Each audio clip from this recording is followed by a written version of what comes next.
अस्सलाम वालेकुम, मेरा नाम है जहाज़ेब हाशमी और यह है दीपाल L07 2025 मॉडल और ये गाड़ी प्योर ईवी सेडान है जो कि पाकिस्तान में ब्रांड न्यू ऑफर हो रही है। और ये गाड़ी मेरे ख्याल से बहुत ज़बरदस्त है क्योंकि ये गाड़ी रेयर व्हील ड्राइव है। यस, मोस्टली गाड़ियाँ पाकिस्तान में फ्रंट व्हील होती हैं, सोनाटा N-Line भी फ्रंट व्हील है और उसकी बहुत इमेंस पावर का कोई खास फायदा है नहीं क्योंकि वो गाड़ी व्हील स्पिन बहुत करती है। इस गाड़ी के केस में आप व्हील स्पिन को एंजॉय कर सकते हैं इस पर टेल करके। फिर फीचर्स के लिहाज से ये गाड़ी बहुत सारा लोडेड है। रेंज भी इसकी 540 है जो कि अच्छी खासी रेंज है। और इसके अलावा ये गाड़ी क्योंकि ब्रांड न्यू है तो इसकी वारंटी भी है और इसको पाकिस्तान में टेंशन फ्री होकर यूज़ कर सकते हैं। लुक्स के लिहाज से भी ये गाड़ी खूबसूरत है और इसके बारे में इंटरेस्टिंग चीज़ ये है कि इसको 3 कंपनीज ने मिलकर बनाया है ये गाड़ी चंगान, फिर उसके चंगान का आगे ब्रांड है दीपाल और इसकी टेक्नोलॉजी जो है वो सारी हुआवे की है और हुआवे ने यहाँ पे काफ़ी फिट काम किया है। किस तरह से मैं कवर करूँगा आगे जाके। फिलहाल अगर बात कीजिए सबसे इंपॉर्टेंट चीज़ की तो वो है इस गाड़ी की प्राइस। इसकी डिमांड 1,43 लाख है और ये सेगमेंट मोटरस्पोर्ट के पास अवेलेबल है। ये ब्रांड न्यू है और ब्रांड न्यू गाड़ी की प्राइसेस हर कुछ टाइम बाद चेंज होती रहती हैं। तो एग्जैक्ट प्राइस जानने के लिए आप दिए गए नंबर पे कॉल कर सकते हैं या फिर आप सेगमेंट मोटरस्पोर्ट को विजिट कर सकते हैं जो कि रावलपिंडी में DH2 के गेट 1 के अपोजिट लोकेटेड है। हमारी एक और ब्रांच भी है रावलपिंडी में मरी रोड पे। Overall it's a great EV sedan and today I am going to review it.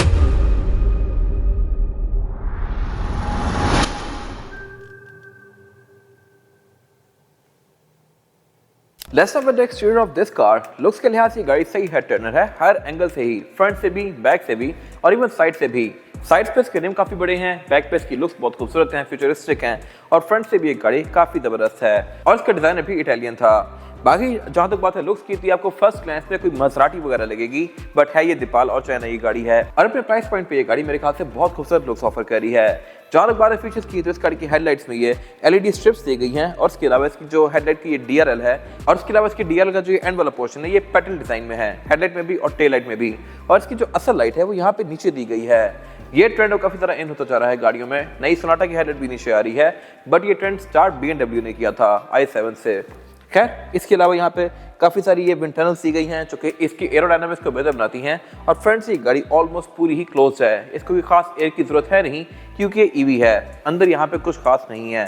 बाकी इस गाड़ी के बारे में एक इंटरेस्टिंग फैक्ट ये है कि ये प्योरली ईवी कार बिल्ड नहीं की गई। ईवी तो ये वाली गाड़ी है लेकिन इसमें एक 1.5 लीटर वाली गाड़ी भी आती है जो कि इसकी बैटरीज को चार्ज करती है और उसको रेंज एक्सटेंडर कहते हैं। More on that later. फिलहाल जहाँ तक बात है इस गाड़ी की इस वाले एरिया की, तो इसमें रडार आता है, हेडलाइट्स इसकी ऑटोमेटिक हैं। टेक के लिहाज से ये गाड़ी बहुत एडवांस है और ऑलमोस्ट टेस्ला के लेवल तक पहुंचाई गई है हुआवे की तरफ से। और अगर आप इस गाड़ी के बम्पर के इस वाले एरिया पे गौर करें जो कि हेडलाइट के नीचे है, तो यहाँ पे सेम वही पैटर्न दिया गया है जो कि BMW अपनी गाड़ी में ऑफर करता है। iX में ऐसा डिजाइन आता है BM में फ्रंट पे और उसके अलावा i7 के क्वार्टर ग्लास पे सेम ऐसा ही डिजाइन दिया गया होता है। बाकी जहाँ तक बात है इस गाड़ी की साइड प्रोफाइल की, तो ये भी लुक के लिहाज से डिसेंट है।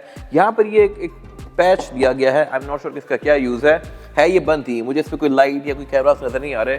टेस्ला में यहाँ पे कैमरास आते हैं और आई एम नॉट श्योर कि शायद बाहर इस गाड़ी के जो वर्जन आते हों उनमें यहाँ पे कैमरास क्या पता होते हों, पाकिस्तान में नहीं ऑफर किए गए हों। अगर आपको इसके बारे में पता है तो कमेंट सेक्शन में मेंशन कीजिएगा। बाकी जहाँ तक बात है इसके साइड मिरर की, तो ये भी फीचर्स के लिहाज से काफ़ी इक्विप्ड हैं। इस तरह से कि इसमें कैमरास आते हैं, ये 360 डिग्री कैमरा सेटअप ऑफर करती है। इंडिकेटर हैं, ये साइड मिरर हीटेड भी हैं और इसमें ब्लाइंड स्पॉट मॉनिटर्स भी आते हैं।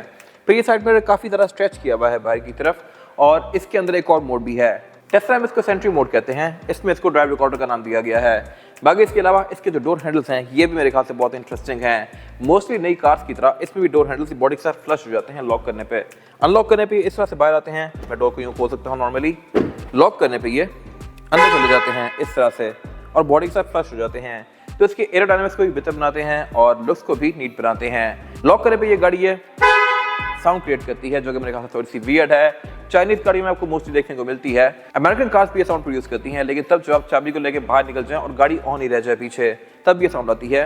बट इन गाड़ियों को आप जब भी लॉक करते हैं तो ये साउंड प्रोड्यूस करती हैं। और जहाँ तक बात है इसकी एब्सोल्यूट साइड प्रोफाइल की, तो साइज के लिहाज से ये गाड़ी सिविक और सोनाटा के बीच की चीज है। इंप्रेशन इसका सिविक से बड़ा है बट ओवरऑल साइज के लिहाज से मेरे ख्याल से ये सोनाटा से छोटी है। बट इसमें रिम्स 19 इंचेस के आते हैं। 19 इंच का रिम SUV ऑफर करती हैं, प्राडो TXL वगैरह, इवन TX में भी रिम छोटा आता है। और अगर आप LC300 में GR देखें जो कि top of the line trim है और 7 करोड़ की गाड़ी है, उसमें भी रिम 18 इंच के आते हैं। बट इतनी सी गाड़ी में 19 इंच के दिए गए हैं, तो ये मेरे ख्याल से बड़ी मजे की चीज़ है।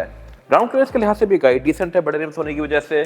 ऊपर इस गाड़ी में ये पूरी मून रूफ दी गई है लेकिन ये बंद है, ओपन नहीं होती मोस्टली ईवीज की तरह। ऑडी ई-ट्रॉन में, आप टेस्ला में देख लें, सबकी रूफ ग्लास की होती है, लेकिन उसमें कोई कर्टन नहीं आता। Same goes for this car. Entry और एग्जिट इस गाड़ी में आसान है, आप अपनी हाइट में ही इसमें बैठ सकते हैं।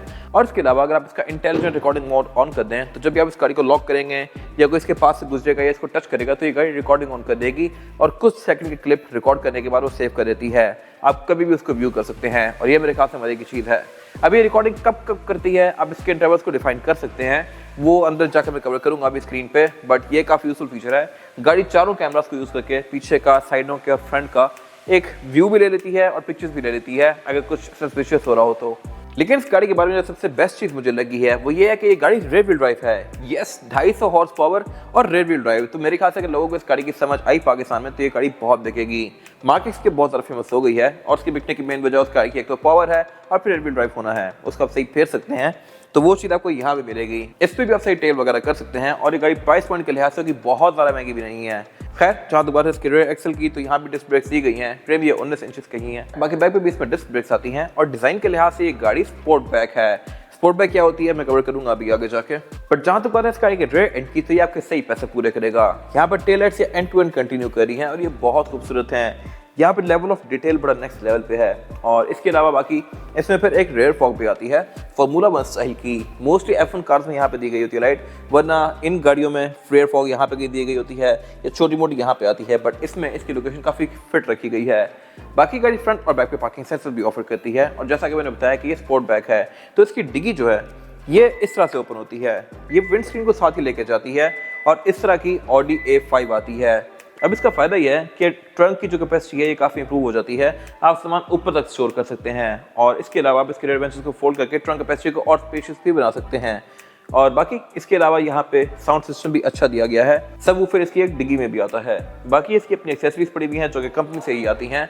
स्पेयर टायर ये गाड़ी यहाँ पे ऑफर नहीं करती क्योंकि ये गाड़ी ईवी है और यहाँ पे इसका बैटरी पैक दिया गया है। फिर टेलगेट पे अगर आपने गौर किया हो तो ये पावर्ड है। ये अगेन मेरे ख्याल से एक अच्छी चीज़ है और ये किस हाइट तक रेस होगा ये भी आप जाके एडजस्ट कर सकते हैं अंदर स्क्रीन से। बाकी इसके अलावा बैक पे इसमें ऑब्वियसली एग्जॉस्ट नहीं आता। नीचे के पैनल दिया गया है, डिफ्यूजर दिया गया है जो कि प्लास्टिक का है और ये कुछ टाइम बाद फेड हो जाता है। अगर यहाँ पेंट आ जाता तो मेरे ख्याल से बेहतर था। और बाकी ये सिल्वर स्ट्रिप्स यहाँ पे कंटिन्यू की गई हैं जो कि इसके लुक्स को थोड़ा और बेहतर बना रही हैं। और इंटीरियर भी ये गाड़ी आपके सही पैसे पूरे करती है। हर चीज़ यहाँ पे बड़ी मजे की है। स्पेशली आपका फोकस सबसे पहले जो जाएगा वो है स्क्रीन पे। बट इसमें इतने फीचर्स आते हैं कि इसको मैं अलग से कवर करूंगा। बैठते साथ अगर आपने इसको अपने ऊपर एडजस्ट किया हुआ है तो ये आपकी तरफ टिल्ट कर जाएगी, लेकिन अगर पैसेंजर इसको ना चाहता है तो वो इसको अपनी तरफ भी टिल्ट कर सकता है। चाइनीज इन स्क्रीन के साथ बहुत ज़्यादा प्ले करते हैं। मैंने इससे पहले BYD का रिव्यू किया था, उसकी स्क्रीन पूरी घूम भी जाती है।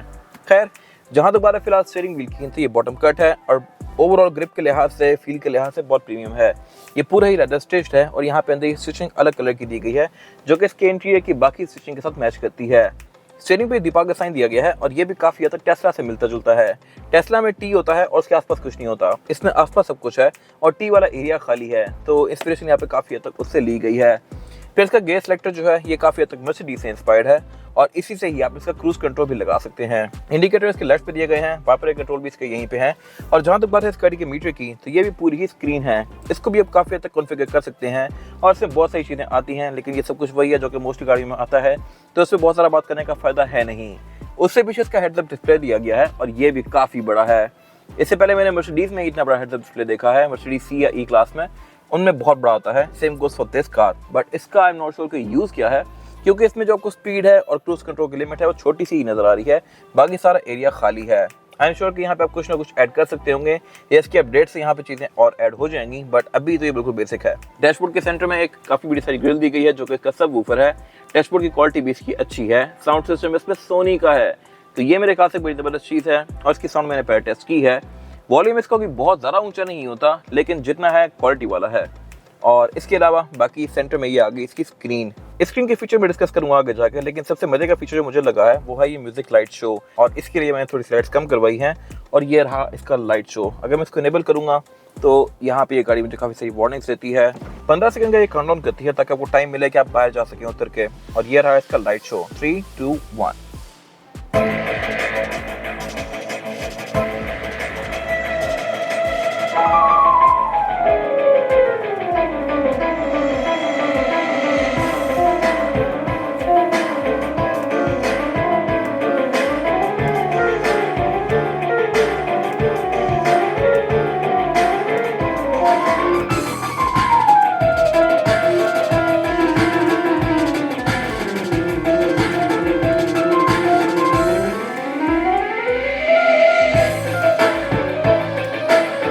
तो ये था इसका एक फीचर। बाकी फीचर्स ये है कि इसमें और भी कुछ मोड्स आते हैं, privacy mode, car wash mode, climate control mode, nap mode, camping mode. Camping mode में बेसिकली ये गाड़ी हवा थोड़ी सी सर्कुलेशन चलाए रखती है अंदर और दरवाजे वगैरह लॉक कर देती है ताकि आप इसमें सो सकें। और यहाँ पे एक ऑडियो विजुअल लिंक का मोड दिया गया है। इसमें बेसिकली आप स्नोवी केबिन में अगर मैं चाहता हूँ तो इस ये जो कार्ट है इसको अगर मैं स्नोमैन के करीब लाऊंगा तो भाई इलेक्ट्रिक सीट ज़्यादा ठंड करेंगी, अगर मैं इसको पीछे ले जाऊँगा तो इलेक्ट्रिक सीट स्लो हो जाएंगी। फिर इसी तरह इसकी जो टर्बाइन घूम रही है इसको अगर मैं तेज़ घुमाऊँगा तो एयर फ्लो तेज़ हो जाएगा, वेंट्स आपको तेज़ होते हुए फील होंगे। जैसे ही मैं इसको स्लो करूँगा इस तरह से तो अब ये एयर वेंट्स स्लो हो गए हैं। इस मोड में बेसिकली गाड़ी अपने आप को ठंडा करती है। तो ये मेरे ख्याल से काफ़ी इंटरेस्टिंग चीज़ है। ऐसे ही मोड्स टेस्ला में भी आते हैं और उसमें गेम्स भी आती हैं। बाकी जहाँ तो बात है स्क्रीन की, तो ये भी काफ़ी हाई क्वालिटी है और इस गाड़ी में जितनी भी टेक है ये हुआवे की है। खैर अगर मैं इस पर होम पे जाता हूँ तो यहाँ पे काफ़ी सारी ऐप्स वगैरह दी गई हैं। ड्राइविंग रिकॉर्डर है जो कि आपके मोमेंट्स रिकॉर्ड करता रहता है। 360 पैनोरामिक व्यू इसका ये रहा जो कि काफ़ी ज़बरदस्त है और काफ़ी क्लियर है। और इसके अलावा बाकी इसमें ड्राइव मोड टोटल 4 आते हैं, इको, कंफर्ट, स्पोर्ट और कस्टम। जहाँ तक बात है इस गाड़ी की क्लाइमेट कंट्रोल की, तो क्लाइमेट कंट्रोल गाड़ी 3 जोन ऑफर करती है, 2 जोन फ्रंट के लिए, 1 जोन बैक के लिए।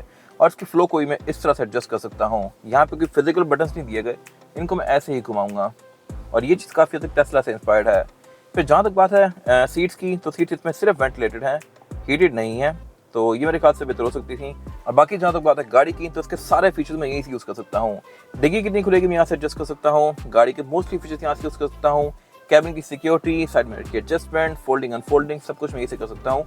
सीट्स भी इधर से एडजस्ट हो जाएंगी और इसके अलावा इस स्क्रीन को भी मैं काफ़ी हद तक टिल्ट कर सकता हूँ। ये इस गाड़ी की सॉफ्टवेयर इन्फॉर्मेशन और इसमें अपडेट्स भी आएंगे जो कि आप यहाँ से जाके अपडेट कर सकते हैं इसको। यह आगे इस गाड़ी की चार्जिंग की स्टैट्स और इसकी जो रेंज है ये है NEDC के मुताबिक, जो कि बेसिकली एक यूरोपियन स्टैंडर्ड है। आप इसको WLTP भी कन्वर्ट कर सकते हैं, लेकिन WLTP पे इसकी रेंज आपको थोड़ी सी कम शो होती है।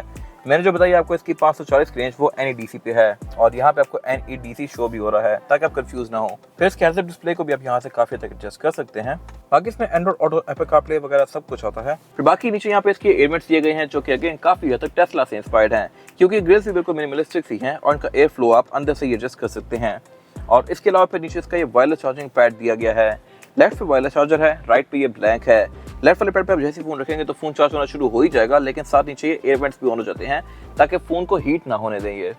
इसके अलावा फिर बाकी ये कप होल्डर्स वगैरह दिए गए हैं। सेंटर कंसोल इसका स्प्लिट में ओपन होता है, बट इसका सेंटर कंसोल इटसेल्फ जो है ये भी कूल्ड है, तो मेरे ख्याल से फीचर्स की यहाँ पे कोई कमी नहीं है। बाकी इसके अलावा सीट भी इस गाड़ी की लुक्स के लिहाज से काफी खूबसूरत तो है ही, प्लस इसमें यहाँ पे अल्कंटारा की फिनिशेस भी दी गई हैं जो कि आपको ग्रिप काफी अच्छा करती हैं। फिर ये सीट्स वेंटिलेटेड भी हैं। यस, सेडान में वेंटिलेटेड सीट्स बहुत कम गाड़ियों में आती हैं, इसने ऑफर की हैं। और फिर ये सीट्स इलेक्ट्रॉनिकली एडजस्टेबल भी हैं और ड्राइवर की सीट में मेमोरी फंक्शन भी आता है। सेम यही लेदर इसका डोर्स में भी कंटिन्यू किया गया है। डोर्स में भी अल्कंटारा आता है। विंडोज पे चारों ही सिंगल टैप वाली हैं और साइड मिरर ऑब्वियसली रिट्रैक्टेबल हैं। रूफ लाइनर भी इसका लुक्स के लिहाज से खूबसूरत तो है ही, लेकिन ये काफी हद तक ये भी टेस्ला से इंस्पायर्ड है। वैसे यहाँ फैब्रिक दिया गया है। रूफ में इसके वैसे ये ग्लास रूफ दी गई है जो कि ओपन नहीं होती और इसकी फील काफी हद तक टेस्ला या ई-ट्रॉन से मिलती जुलती है। बाकी इस गाड़ी के जो डोर्स हैं ये भी बॉर्डरलेस हैं और इसकी विंडोज का ग्लास भी यहाँ पे ऊपर जाके खत्म हो जाता है, ये एक अच्छी चीज है। और बाकी ये गाड़ी एम्बिएंट लाइटिंग भी ऑफर करती है जो कि इसके इंटीरियर की फील को काफी खूबसूरत बनाती है। इन एम्बिएंट लाइट्स को आप काफ़ी सारे इफेक्ट्स के बीच में स्विच कर सकते हैं। इनको आप ब्रीदिंग पर रख सकते हैं और या फिर म्यूजिक के साथ सिंक कर सकते हैं। ब्राइटनेस को आप इनकी कम ज़्यादा कर सकते हैं और उसके अलावा कलर्स को भी RGB कलर्स में एडजस्ट कर सकते हैं। नीचे पर यहाँ पे स्टोरेज कंपार्टमेंट दिया गया है जो कि अगेन काफी ज़्यादा इल्यूमिनेट हुआ होता है। और जहाँ तक बात है इसमें रेयर पैसेंजर्स के लिए सीटिंग कैपेसिटी की, तो ये भी बैक पे काफी स्पेशियस है। ना मेरे पास यहाँ पे लेग रूम का इशू है ना ही हेडरूम का। फिर इसमें रूम है भी यहाँ पे काफी लग्जरियस। फ्रंट हेडरेस्ट के पीछे यहाँ पे दीपाल का लोगो दिया गया है और उसके अलावा सेंटर में ये क्लाइमेट कंट्रोल की अलग से एक जोन दी गई है और ये भी काफी खूबसूरत है। ये है भी टच सेंसिटिव, इसको मैं इस तरह से यूज कर सकता हूँ। और इसके अलावा यहाँ पे ये एयर वेंट एक ही दिया गया है। बाकी यहाँ पावर आउटलेट भी दिए गए हैं नीचे C2C वाले। सेंटर कंसोल भी आता है जो कि एक अच्छी चीज है। और इसके अलावा इसमें ये प्रॉपर 2 कप होल्डर्स दिए गए हैं। स्टोरेज कंपार्टमेंट यहाँ पे नहीं है। सीट्स इसमें काफी सॉफ्ट और लग्जरियस हैं। इनमें ISOFIX के पोर्ट भी आते हैं। 3 सीट बेल्ट ऑफर करती है ये और रेयर पैसेंजर्स के लिए कर्टन एयर बैग्स भी आते हैं। ऊपर यहाँ पे क्योंकि ये ग्लास है पूरा, तो इसकी लाइट्स कैबिन की यहाँ पे मूव कर दी गई हैं और ये लाइट्स भी काफी लग्जरियस हैं। इनको आप ऑन और ऑफ टच से कर सकते हैं, बैक पे भी और फ्रंट पे भी। इसके अलावा बाकी यहाँ पे एम्बिएंट लाइटिंग कंटिन्यू करती है। साउंड सिस्टम यहाँ पे भी सोनी का ही है और कहीं पे भी चीप आउट नहीं किया गया। सारे मटेरियल्स वैसे ही हैं जैसा कि फ्रंट पे आते हैं, वरना यूजुअली कोरियन कार्स बैक पे आके चीप आउट कर जाती हैं। इसका सेंटर में ये फ्लोर बेड भी फ्लैट है, तो यहाँ पे थर्ड पर्सन भी इजीली बैठ सकता है। और जहाँ तक बात है इस गाड़ी की अंडर सिचुएशन की, तो ये गाड़ी क्योंकि ईवी है तो यहाँ पे कुछ भी नहीं आता, लेकिन इसमें 1.5 वाला इंजन भी आता है जो कि इसकी बैटरीज को चार्ज करता है और इसकी रेंज को एक्सटेंड करता है। खैर जहाँ तक बात है इस गाड़ी की, तो ये ईवी है, प्योर ईवी, और ये 66.8 किलोवाट की बैटरी पैक ऑफर करती है। एक चार्ज में ये गाड़ी तकरीबन 540 किलोमीटर चल सकती है, जो ये कंपनी क्लेम करती है। और मीटर पे देख के मुझे आइडिया हो रहा है कि ये गाड़ी 500 तो आराम से कर ही लेगी, क्योंकि अभी ये गाड़ी 42% पे है और इसकी रेंज तकरीबन 230 किलोमीटर आ रही है। तो जब ये 100% होगी तो ये 500 या 500 के आसपास इजीली देगी। खैर बाकी जहाँ तक बात है पावर की, तो ये गाड़ी 258 हॉर्स पावर प्रोड्यूस करती है, जो कि एक ह्यूज फिगर है साइज की गाड़ी के लिहाज से। सिविक R50 कैटेगरी में बहुत तेज कंसीडर की जाती है, बट वो गाड़ी भी 178 हॉर्स पावर प्रोड्यूस करती है, तो ये 258 प्रोड्यूस करती है। और सोनाटा N9 जो कि इंसेनली फास्ट समझी जाती है, वो गाड़ी 290 के आसपास है। और सोनाटा फ्रंट व्हील ड्राइव है। ये गाड़ी सारी पावर डालती है रेयर व्हील्स पे, तो इस पे आप टेल कर सकते हैं। इतनी सारी हॉर्स पावर होने का आप इसमें से फायदा उठा सकते हैं। सोनाटा में इतनी सारी पावर का कोई खास यूज है नहीं। बाकी इसके अलावा इंजन बेस का काफी नीटली पैक्ड है, क्योंकि यहाँ पे इंजन नहीं है और यहाँ पे भी एक फ्रंक दिया गया है, यानी कि फ्रंट ट्रंक। और जहां तक बात है इसके टॉर्क की, तो ये 320 न्यूटन ऑफ टॉर्क प्रोड्यूस करती है। मेंटेनेंस वाला पार्ट कोई खास इसमें है ही नहीं। मेंटेनेंस में इसकी सबसे मेन चीज आती है वो है इसके टायर्स, ब्रेक्स और इसके अलावा ये वाइपर वगैरह। बाकी इस गाड़ी में कुछ रिप्लेस नहीं होता। बोनट इस गाड़ी का हाइड्रोलिक से ओपन होता है, तो ये मेरे ख्याल से अच्छी चीज है। हालांकि कोई ऐसी जगह है नहीं कोई बहुत ज्यादा ओपन हो, यहाँ पे कुछ है ही नहीं खास, बट स्टिल कंपनी ने यहाँ पे चीप आउट नहीं किया। अंदर यहाँ पे इंसुलेशन भी दी गई है, I am not sure why. इसमें जो इंजन वाला वर्जन आता है वो हीट प्रोड्यूस करता है और उसके लिए मेरे ख्याल से ये एरिया रखा गया है, वरना जिन गाड़ियों में फ्रंक होती है उनमें ये चीज आपको देखने को नहीं मिलती। बेशक वो गाड़ी जितनी मर्जी महंगी क्यों ना हो। टाइकन में भी नहीं आता, ई-ट्रॉन GT में भी नहीं आता। और जहां तक बात है इसके टायर साइज की, तो इसमें टायर साइज है 245, 45 और 19, जो कि मैसिव टायर है। टायर्स में GT कंट्रोल है, जो कि मोस्टली चाइनीज कार्स में आता है, और रिम की लुक्स मेरे ख्याल से इसकी बहुत खूबसूरत है। फिर यहाँ पे ये एयरोडायनामिक्स के लिए डक्ट्स भी दी गई हैं, जो कि इसकी ऑब्वियसली एयरोडायनामिक्स को बेहतर बनाती हैं। और इसमें ABS, traction control, driver modes, ये सब आता है। बट ये गाड़ी फ्रंट व्हील पे नहीं बल्कि रेयर व्हील पे चलती है, और ये मेरे ख्याल से बड़ी जबरदस्त चीज है। बाकी इसमें फेंडर फ्लेयर्स दी गई हैं, जो कि इसकी लुक्स को बेहतर बना रही हैं। ये था आज का रिव्यू। अगर आपको ये रिव्यू पसंद आया है तो इसको लाइक कीजिए, मेरे चैनल को सब्सक्राइब कीजिए, और अगर आपके पास गाड़ी से रिलेटेड कोई भी राय है तो उसको कमेंट सेक्शन में शेयर जरूर कीजिएगा, ताकि वो लोग जो ये गाड़ी लेने वाले हैं वो आपकी राय से फायदा उठा सकें। अपना ख्याल रखिएगा। Thank you.